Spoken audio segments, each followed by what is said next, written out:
স্বাগত গ্লোবাল টাইমে। বিশ্বের নানা প্রান্তের খবর নিয়ে আপনাদের সঙ্গে আছি আমি আসিফ টিপু। দেখছিলেন শিরোনামগুলো। ইরান ইসরায়েল যুদ্ধবিরতি কার্যকর হয়েছে বলে নিশ্চিত করেছেন মার্কিন প্রেসিডেন্ট ডোনাল্ড ট্রাম্প। সেই সাথে এটি লঙ্ঘন না করার আহ্বান জানিয়েছেন তিনি। এদিকে ইরানের রাষ্ট্রীয় টেলিভিশনেও যুদ্ধবিরতির ঘোষণা দেওয়া হয়েছে। ইরান ইসরায়েল পাল্টাপাল্টি হামলার মধ্যেই সুখবর দিলেন মার্কিন প্রেসিডেন্ট ডোনাল্ড ট্রাম্প। ইসরায়েল এবং ইরানে পুরোপুরি এবং সর্বাত্মক যুদ্ধবিরতি কার্যকর হয়েছে, সেই সাথে এটি লঙ্ঘন না করার আহ্বান জানিয়েছেন তিনি। নিজের মালিকানাধীন সামাজিক যোগাযোগ মাধ্যম ট্রুথ সোশ্যালে তিনি এ ঘোষণা দিয়েছেন। এর মধ্যে ইরানের রাষ্ট্রীয় টিভিতে যুদ্ধবিরতির ঘোষণা দেওয়া হয়েছে। বলা হচ্ছে ডোনাল্ড ট্রাম্প যুদ্ধবিরতির জন্য অনুরোধ জানিয়েছেন। আল জাজিরার প্রতিবেদনে বলা হয়, ট্রাম্পের এই ঘোষণাকে আঞ্চলিক উত্তেজনার মধ্যে এক গুরুত্বপূর্ণ অগ্রগতি হিসেবে দেখা হচ্ছে।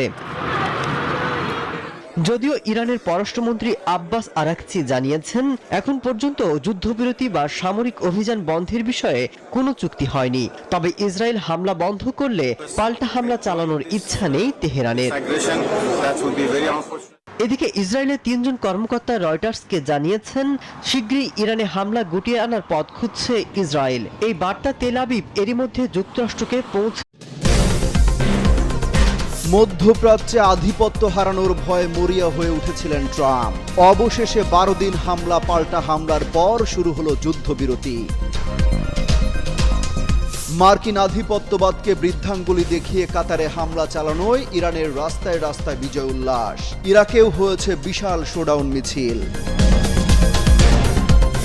ইরানের কাছেই মাথা নত করতে বাধ্য হলো যুক্তরাষ্ট্র ইসরায়েল। রীতিমতো বীরের উপাধি পাচ্ছে খামেনি প্রশাসন।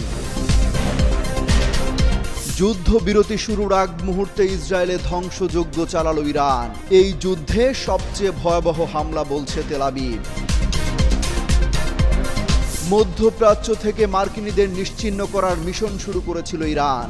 ভয় আর আতঙ্কে আগেই ঘাঁটি থেকে সটকে পড়ে ট্রাম্প বাহিনীরা। প্রায় 2 সপ্তাহের সংঘাতের পর ইরান ও ইসরায়েলের মধ্যে যুদ্ধবিরতি শুরু হয়েছে। ইরান ও ইসরায়েলি সংবাদ মাধ্যমগুলো যুদ্ধবিরতি শুরুর বিষয়টি নিশ্চিত করেছে, তবে এর সময় ও শর্ত নিয়ে বিভ্রান্তি রয়ে গেছে। এর আগে ইসরায়েল ও ইরান একটি সম্পূর্ণ সর্বাত্মক যুদ্ধবিরতিতে সম্মত হয়েছে বলে সামাজিক যোগাযোগ মাধ্যমে এক ঘোষণায় এই কথা জানান মার্কিন প্রেসিডেন্ট ডোনাল্ড ট্রাম্প। মঙ্গলবার এই তথ্য জানিয়েছে মার্কিন সংবাদ মাধ্যম CNN। তাদের প্রতিবেদনে বলা হয়,